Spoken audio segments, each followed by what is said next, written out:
Hey guys, in today's video I'm going to show you how to clear Tumblr app cache. Let's get started. So the first thing you need to do is open up your app. Once you open up your app, click on this your provider icon.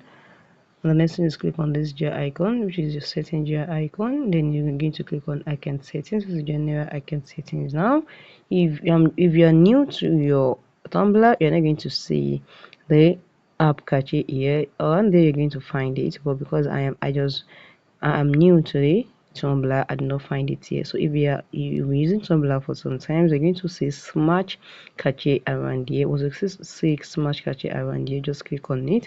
Once you click on it, it's going to automatically clear your cache. But if you're new to your Tumblr, you don't bother yourself.